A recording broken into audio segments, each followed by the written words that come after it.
Welcome, everybody, to the Rugby Rant podcast show. I'm, of course, Rob the Hammer Hammerschmidt. And once again, as promised, we are delivering on our promise to talk to coaches as we lead up to 2025. We want to dig in to that knowledge that they all bring to the game. And it's so wonderful to have such a great array of coaches in the MLR. And we are sitting down with a very special one today. It is none other than Old Glory DC's head coach, Simon Cross. Simon, how the heck are you, mate?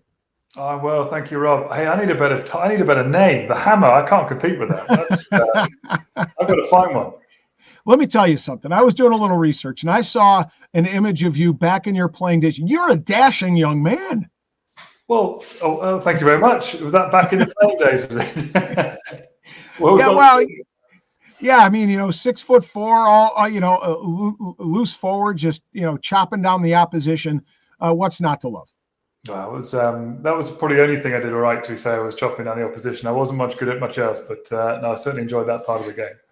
Well, at least you taught one of your the MLR's leading tackler a few things, right? Corey Daniel, 270-some tackles on the season in 2024. And do you know what? Like, he's not even close to being the finished article. I was chatting to Scott Lawrence yesterday around his European tour, and he's had an epic 3 games over in Europe. He's just getting better and better. Really coachable. He's obviously comes from a wrestling background, so the sort of the takedown side of things for him is pretty easy to understand. But his knowledge of the game, his understanding of the technical, tactical side of things is really increasing. I can't wait to see where we can take him. Yeah, he has a huge upside, and obviously comes in with that physical ability because he is a mountain of a young man. 4-time NCAA qualifier, an All-American, University of North Carolina. Just an amazing athlete in his own right, and so he's only just starting to really come into the game. You know what I'm saying? It's pretty amazing. No, it is, and it's he's also incredibly coachable. He's a pretty special young man too. So we're really excited. He's kind of he is everything about what we're trying to develop in the DMV in terms of young guys close to the area, from the area, young Americans. Old Glory is all about trying to grow young Americans, and if we can get more Corey Daniels in the building, I'll be a happy man.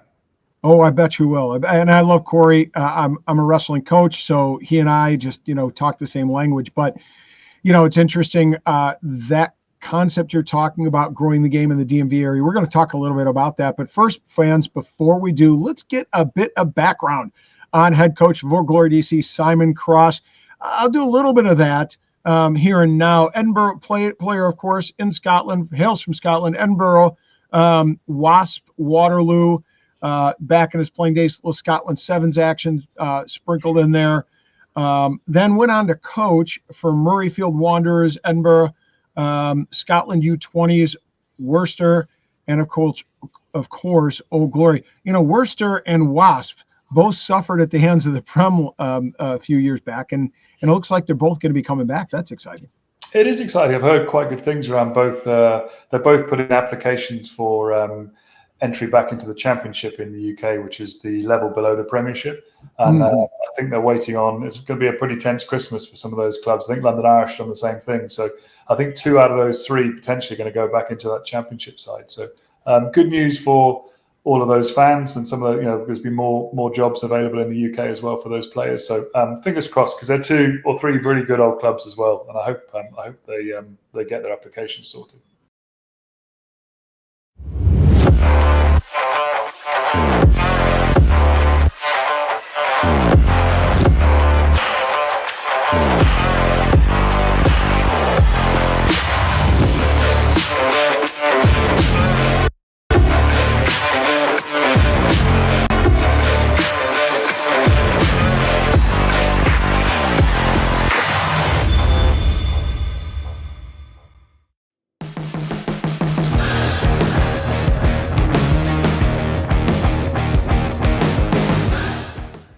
Well, both Worcester and Wasp are storied franchises, storied teams, storied clubs with a lot of history. And of course, Wasps have, who can forget Lal? Did you play with Lawrence Delalio by chance? I did, yeah. I was the so I left school in 1999, and I went to take a year out with mum and dad. after I finished school. I wasn't going to go to university. I had no interest. I had an army scholarship, so I was going to go to Sandhurst and become an army officer, and that was my life. And then I played in a game in that year out where somebody from the Wasps Academy was watching, and they ended up after the end of the game saying, "Hey, do you fancy coming to train with our under-21 side?" And I was only 18, 19 at the time, and that I said, "Oh, well, I can't because I'm going to Sandhurst in the September." This was kind of I don't know, this is May time or something, and the army actually agreed to give me to defer me for a year. They allowed me to sort of sign a mini contract with Wasps, and that year turned into, well, I think we're to 26 years later, we still haven't quite joined the army. So, but my 3 years at Wasps, I think it was 3. Yeah, Lawrence was a captain of Wasps at the time. So I ended up captaining the under-21 side. That he was the captain of the senior side. So because we were in similar positions, he always took me under his wing a little bit. Paul Volley and Joe Worsey, some big names in that back row. Yeah, they were excellent guys to learn from. The guy Peter Scrivener as well, who was an outstanding coach. So yeah, I had a really good sort of grounding at Wasps during the academy side of things before I actually ended up moving to Scotland and playing for Edinburgh. So again, where I had Simon Taylor, Todd Blackadder, Martin Leslie, that was another unbelievable back row to try and break into. But I was pretty lucky. I had a good group of people to school me into that space. Oh, and 100%. And it's interesting. I mean, Law was a favorite of mine. I loved watching that man play during the late 90s and early 2000s. Mountain of a man. But we're just glad that the English Royal Navy won't be sending ships over here to press you back into service. Hopefully not. Hopefully not. That's I think my time's probably passed now.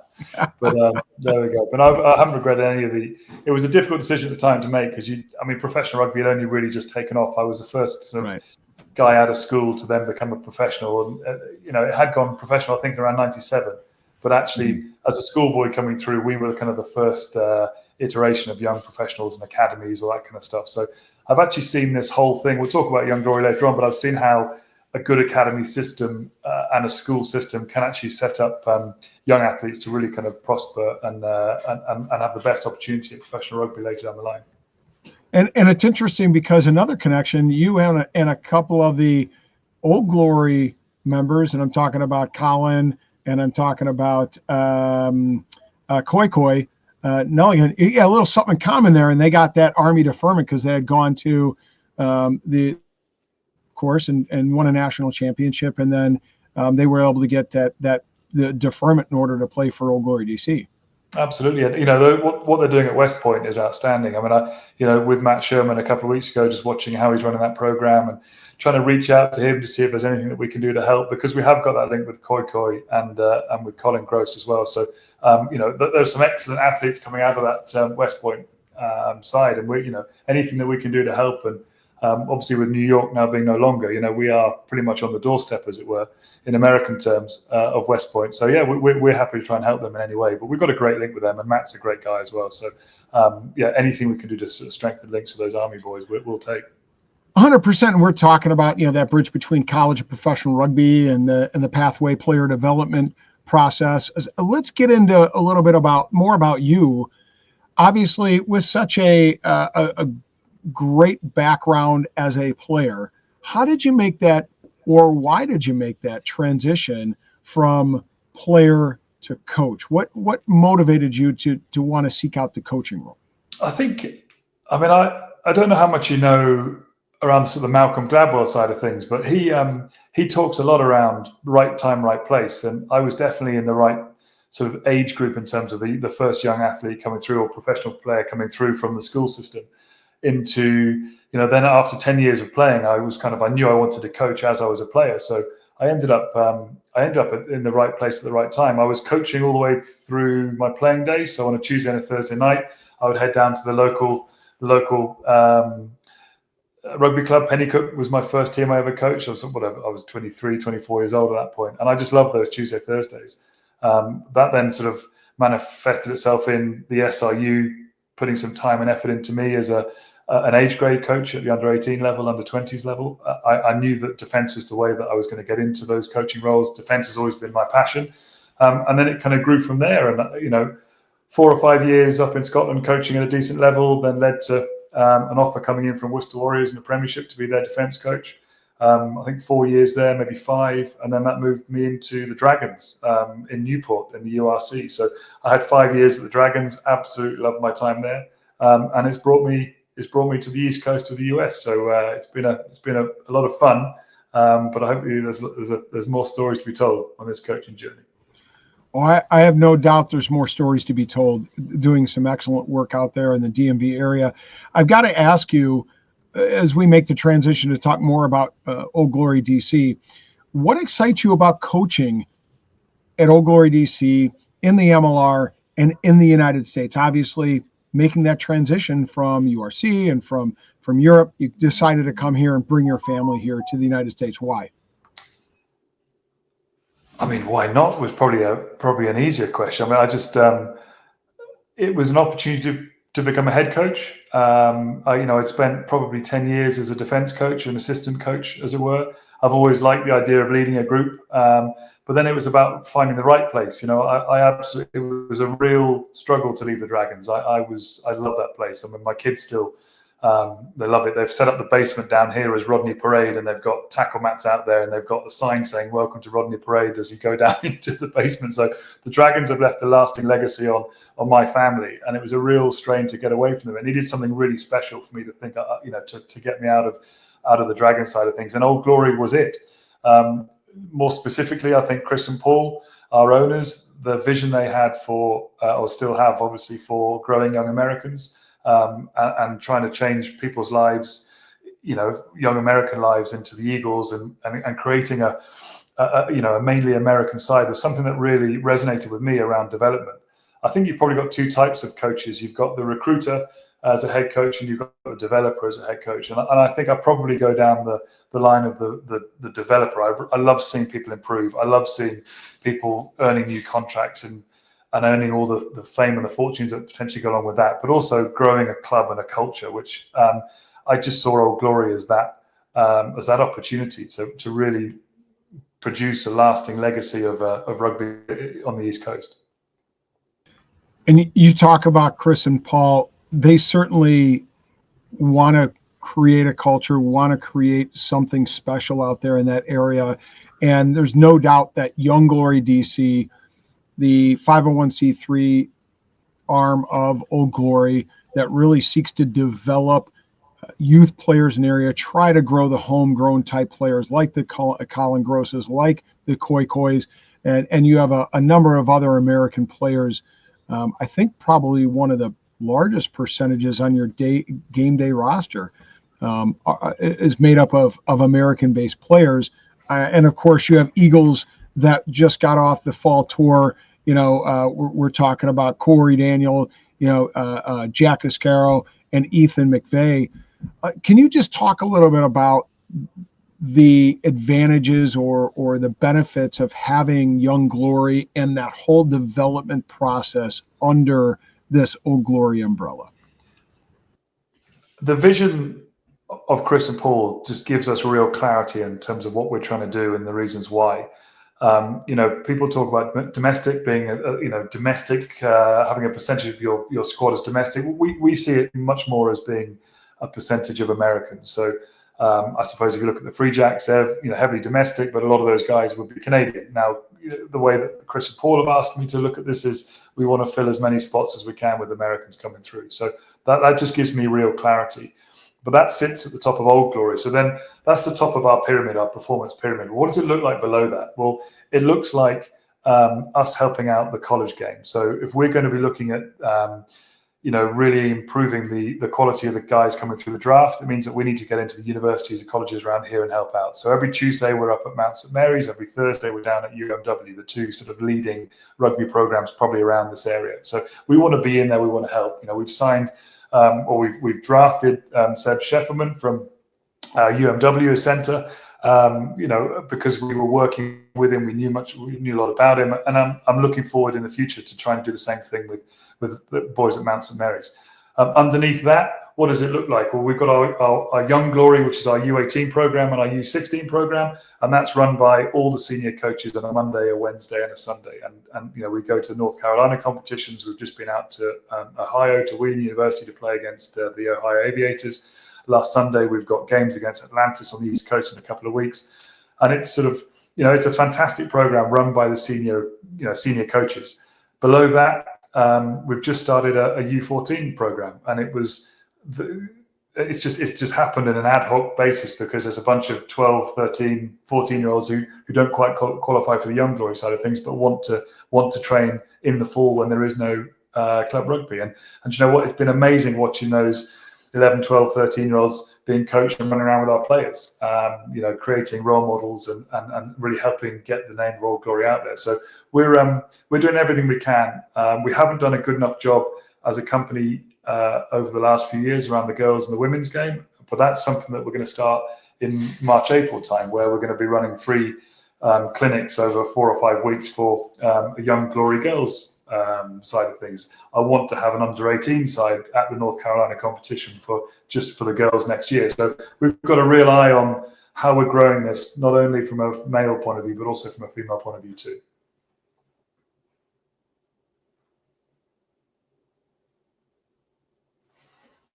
I've lost you. You've muted. Sorry, my apologies. It doesn't sound like there's much of an off season for Simon Cross. I just get bored if I sat at home, and my wife would think it wouldn't work. I think the vision of Chris and Paul, we have got the two best owners in the league by has to be a country. If there are any better owners, I'd love to know, because every single Saturday, Paul Sheehy is on a sideline somewhere watching a D1 game, watching a Young Glory game with Chris, who turns up to all of those Young Glory things or the Senior Academy games. Chris is there day in, day out, hands-on with the business. We meet all the time. Those guys are just so invested and so prominent and active in our club that they're just the figureheads for us. And there is no ambiguity around what our roles are. We know exactly what we need to do. So for 6 months of the year, it's MLR, and it's January to June, and we've got to win games and trying to win this competition.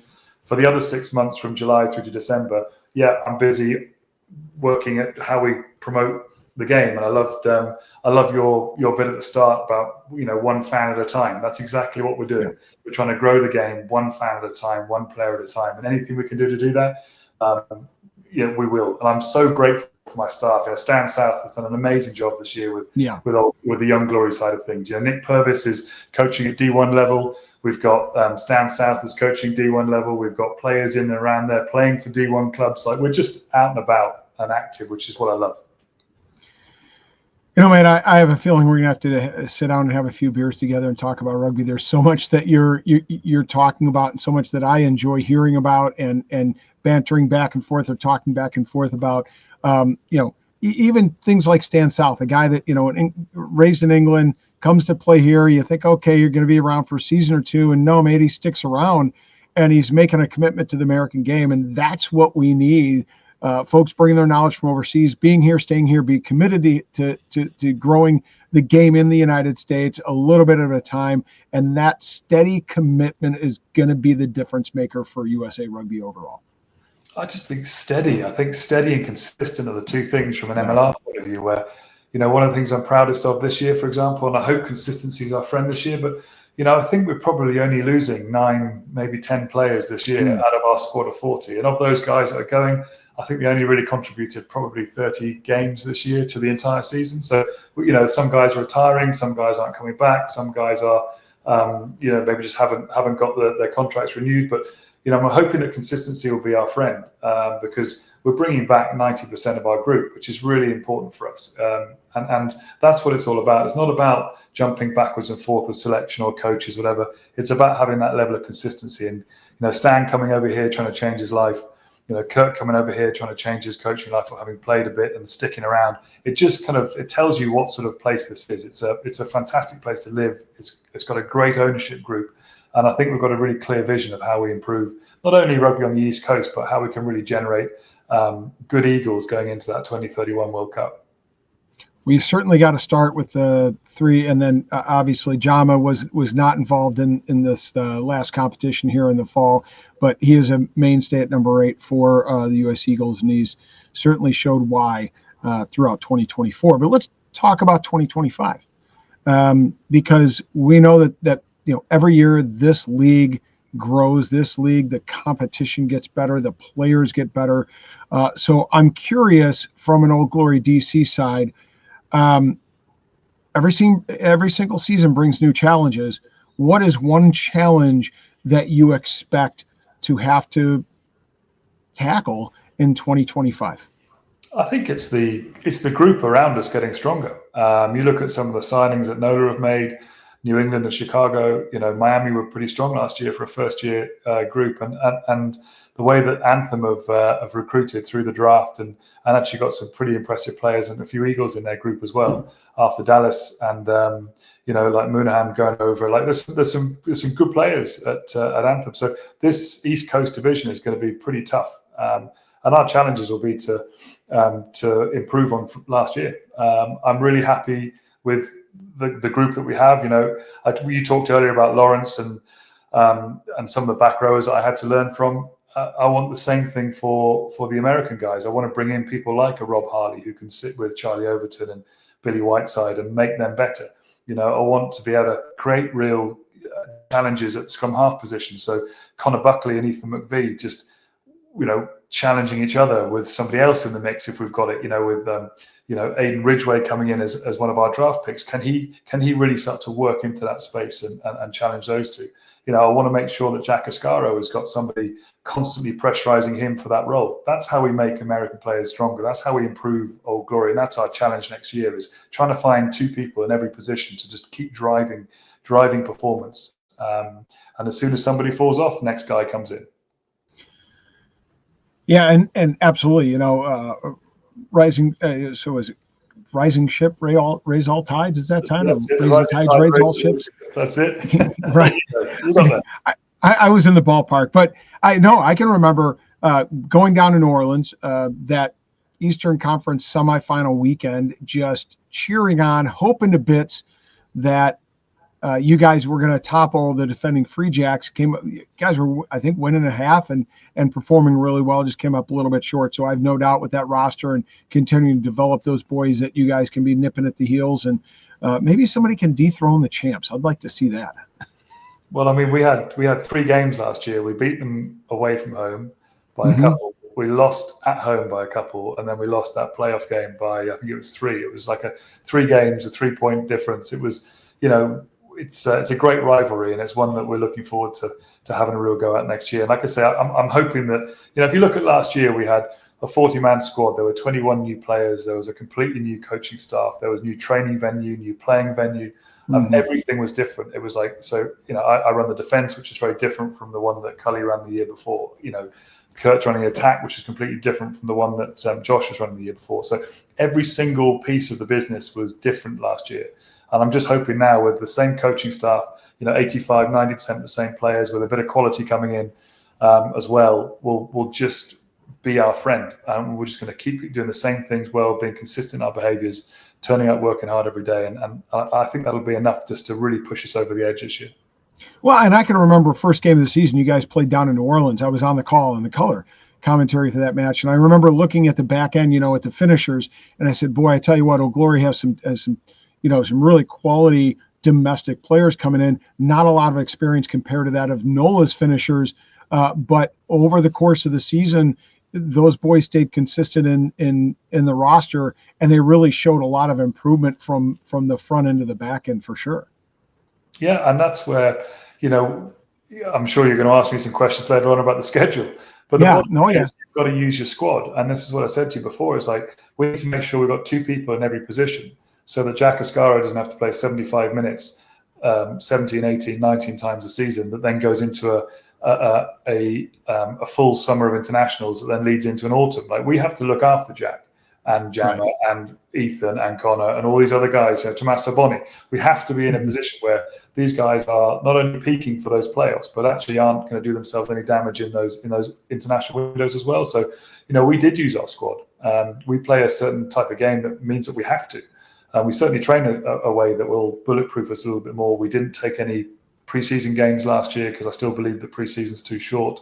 And so, that NOLA game you referred to, we didn't we didn't have any preseason before that. So at 60 minutes, we're winning 6-0. And then we probably just ran out of steam a little bit for the last 20. That was very different come the end of the season, but that was the risk we took. And actually, with our injury rate, I think we had 90% of our team available for most of the year. We felt that we were fully justified in that decision not to play preseason games. It's interesting. If people are paying attention, fans, if you really listen close to what Coach Cross is talking about, you're getting some insight into how he thinks about the game, how his approach to the game, his approach to the roster, how he sees his team. And it's really a unique perspective that I hope that you're getting a sense of here. And I want to dig into that a little bit with this next question, Simon. So for people that, even Old Glory fans who aren't around on the week-to-week basis to watch trainings, to be in the film room, et cetera, give them a little insight as to, what your philosophy, what are your philosophy in coaching? What's your coaching style like for those people who aren't in, that room and in the sheds every single day? Good question. I think I'd like to be consistent. I don't think I'd necessarily be really happy when we win and really sad when we lose. I think I like to look at the game from a performance angle. Like sometimes teams play really well and beat you, and you just got to go, yeah, okay, well played. I do get frustrated if we don't play well and it lands on us. So we will always measure effort. Effort is something that I think Americans do really well. I think the guys are big, they're fit, they're strong. So our game needs to reflect that. So we will measure things like effort, on kick chase, and how quickly we're back off the ground in defense or attack. How quickly are we to reform? So we will always try and beat somebody around an effort stat. But I also think it's really important that with the players understand that you're consistent and that you're going to behave in a way that if they ask you a question, you're not going to jump down their throats or tell them something different the following week. So I'd like to think we're a pretty consistent group. I don't think there are any massively Churchillian speeches before games. I think we just look at some key performance indicators, talk about what makes us good. When we play well, we do A, B, and C really well. So yeah, we don't really jump up and down too much. I wouldn't say it's a particularly emotional camp. I think it's much more of a technical, tactical group, and then you leave the leaders to get the emotional side of it right. If we can prepare the players any given squad on any given day, then we need to. We're in a good spot. And I think we've got to back the players to get the emotional side of the game right. Yeah, and I can really appreciate that approach, your consistent approach, your level head. I think the All Blacks called it, keeping the blue head, right? You don't get too up, don't get too down, just keep it consistent, keep it level, maintain that approach to the game, and then allowing those players to kind of dig into each other a little bit and really get the emotions running high just before the start of the match. You mentioned it. I didn't clue them in here, folks. This is a mind meld, I guess, so to speak. But Simon, you mentioned KPIs, key performance indicators, something often used and talked about and discussed in rugby. So I'm curious, 2025 is approaching. I'm sure you and your staff have thought a lot about those KPIs. What are your KPIs for 2025? As a team, I'd like us to really focus on a winning season for Paul and for Chris. It's never really happened before for Old Glory. We were pretty close last year. We were 7-2. But I'm hoping that if we can deliver a winning season, we're going to put ourselves in a playoff race. And I think once we're in a playoff race, I think on any given day with the group that we've got, if we're fit, we're healthy, and we're meeting those we're training well and we're meeting those KPIs from a technical, tactical point of view, I think we can beat anybody on our day. So, I'd say a winning season for us is really important. I'd like the Soccerplex to be more of a home. We didn't win enough home games last year at Soccerplex. It's an incredibly difficult place to play. The wind is brutal, and it doesn't just go across the field or the length of the field. It's a diagonal wind, and as you know, the wind will kill any game. So, we need to be better at home, and I think if we are, I think that winning season will come. I like that. That's important. Take care of the home game first. Give fans at home exactly what they paid for, success on the field, a product that they can really enjoy and dig into on Saturdays or Sundays or whenever matches are. And we'll talk about the schedule here in a minute. Let's talk. We've danced around the player personnel side of things. I want to dig into the meat of that a little bit with the next couple questions, and I'm curious. Now, I don't want you to. I don't need any giveaways here. I want to be respectful of that and your PR crew. But Old Glory, who are some new signings that have been announced that excite you, and that you're like, man, I can't wait to coach that guy. He really excites me. I think so. The new guys coming in, we've obviously already announced Jason Emery, who's formerly in New York and LA. He goes a long way back with Kurt Baker. He's going to bring real leadership into our backline, a real attacking flair as a fly half or a 12, distributing 12. So I'm excited about the experience that he brings, the leadership he brings. And he's just slightly different from a player like Tommaso Boni, for example, who Tommaso is very physical, very kind of north-south.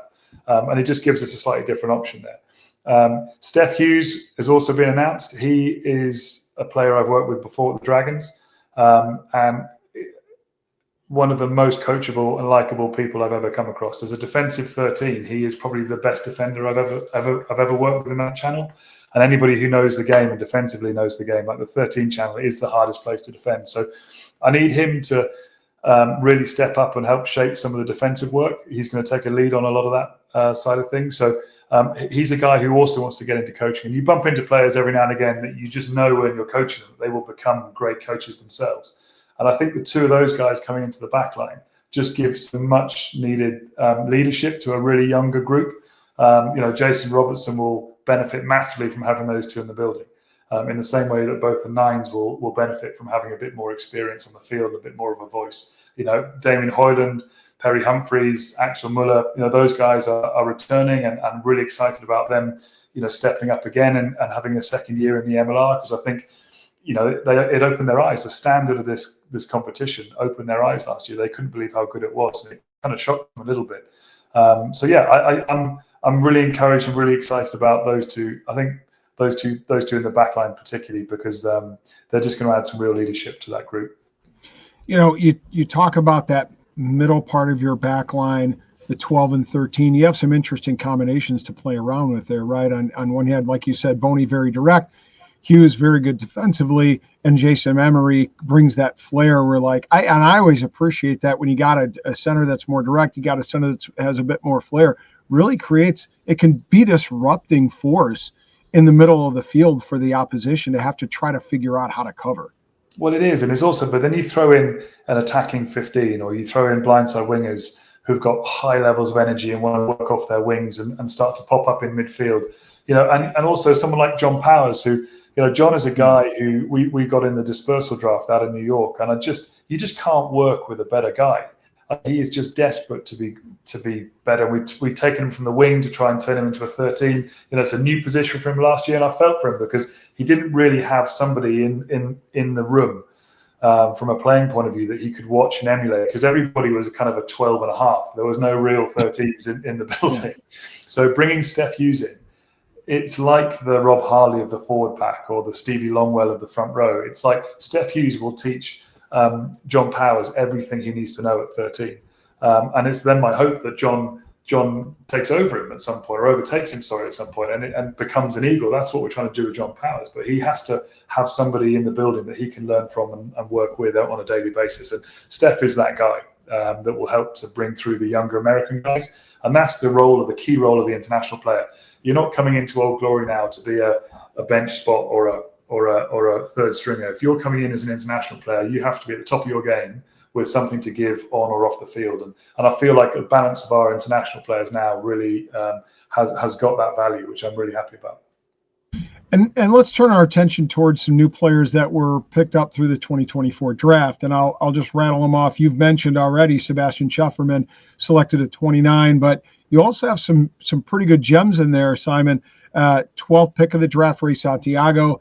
Of course, you mentioned Aiden Ridgway at 15, and the guy that, I don't know that he excites me for this season. I think he has a bit of development, but it's a kid that it's got a lot of physical gifts, and that is Aaron Juma, selected at 17. What do you like about these guys? Why did you guys decide, we want to invest time and development efforts into these four players? We spent a lot of time on recruiting or understanding what was in the draft and who we needed, and did we go with the best available players, or did we go with positions that we're looking to develop? And actually, what we went with was the best available players that we thought would fit our community and our culture. Because we worked so closely with the universities, we kind of also had a good idea and understanding of the level of the player in that draft. We spent a good amount of time at the MLR Rising down at University of Mary Washington too, so we got an up close and personal view of some of these guys. And then we've got a great network of people around not only the East Coast, but across the country now as well in terms of the personality profiling. So, we first saw Aaron Juma when we ran our senior academy program. We played 3 games last year in the DMV, and we actually played the Ohio Aviators, their under-23 program. We played very well that day, and we ended up winning relatively heavily against Ohio. But the best player on the field on that day in a losing team was Aaron Juma in the back row. Every carry was angry, every tackle was accurate. He was just energetic, and he was positive with his teammates. And he just he caught your eye. And as a back rower who didn't have much physical ability, he was able to win gain line and win collisions on gain line in defense and attack. And he was good in the air on the line out. And you just think, who is this? Who is this guy? And then we start asking questions. We then tracked him all the way through the season, saw him at the CRC sevens, and you realized he's got some skills and some pace in the wide channels as well. So he's a guy that stood out to us straight away, and we're delighted to get him on board. Raymond Santiago was a bit of an outlier. We just see huge potential in Raymond. You look at his background in track and field, and a bit of wrestling as well. He's new to rugby and he's growing really fast. He's going to be coming to play for our senior academy in December, so we'll get a chance to work with him. He can start getting into some of our calling structures and seeing how we play, and I think he's going to really enjoy that. I saw him play up at Marist a couple of weeks ago and got a chance to meet him and his family, which is great. And he's just a superhuman being. He's just he's a great bloke, and he's going to fit in brilliantly with in our environment. The other two, Aidan Ridgway, who we just liked. He was just busy. He was playing 9 and 10. And he's got left foot. He's been playing D1 rugby for the Irish, which has been coached by Nick Purvis. So we've had eyes on him for the last 7 or 8 games, and he's just taken to men's rugby in that respect really comfortably. And Sebastian Sheffman I work with every week, so I know exactly what's coming in that space, and he's going to be a decent player too. So I think we're just really happy with the we got everybody we were after, and it was just the draft worked out really well for us. I think we even got a few dollars off Anthem, so we're all happy. I really can appreciate the approach you guys had to the draft, that you know about the background, know about the individual, not just the player. I can't, for me as a guy who's done a lot of coaching in a variety of sports, but mostly in wrestling, I can appreciate that knowing an individual gives you insight to who they are. And when you're talking about a team game, how they're going to fit into a team. And that, there are some guys that might be amazing athletes, but if they're not going to fit into your system, and they're going to be difficult to coach, and they're not going to be able to learn from others and learn from the coaching staff, they really don't have value.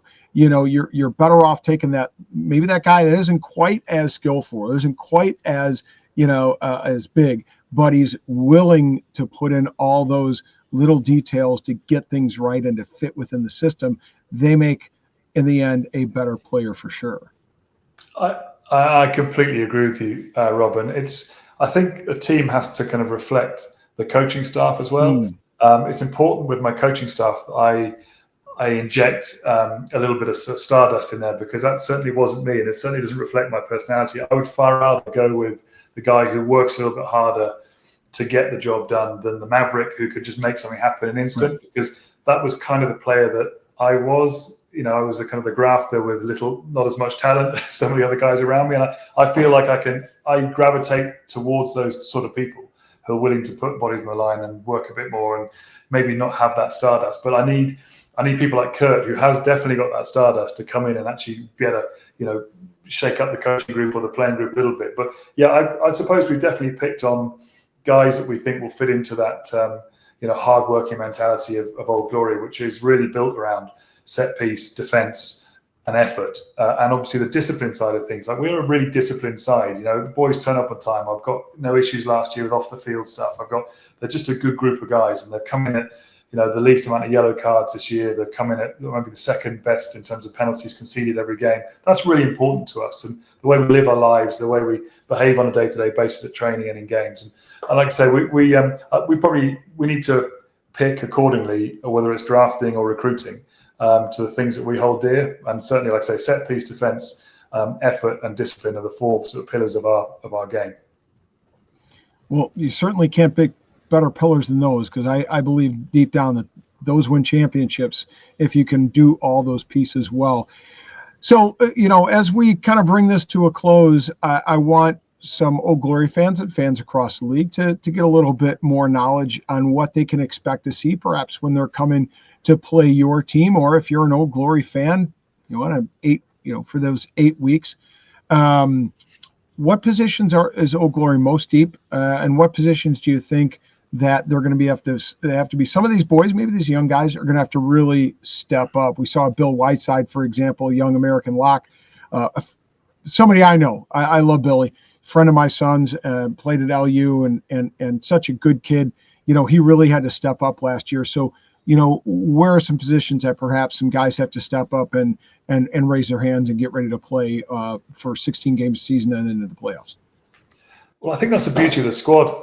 I'm really excited about the fact that we've got people like Billy who have stepped up. People like John Powers who have stepped up. John Rizzo really steps up. The two scrum halves are just battling all the time.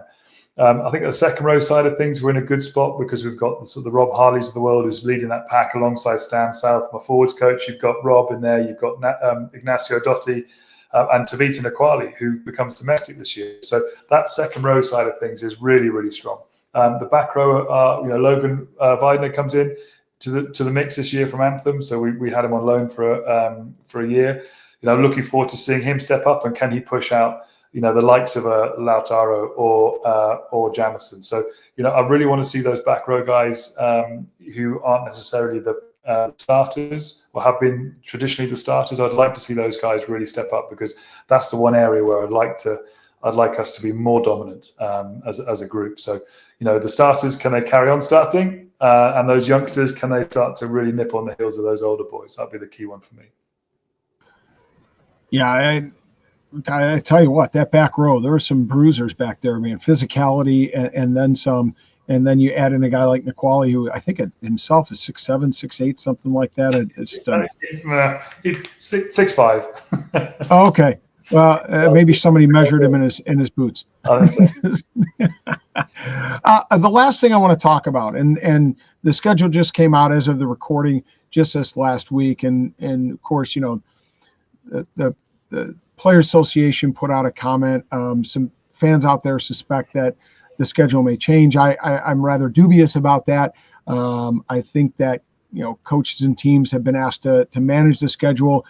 Old Glory kind of got it's every team has their stretch that's going to be more challenging than others, but just for fans who haven't really taken a close look, Old Glory, May 13th, home against Nola Gold. Then you go Sunday, so a little bit of a short week, May 18th at the Anthem. Then Saturday, May 21st at the Free Jacks. And then you come around to Saturday, May 31st, home against RCLA. I mean, that's not too bad. In about 3.5 weeks, you got 5 games.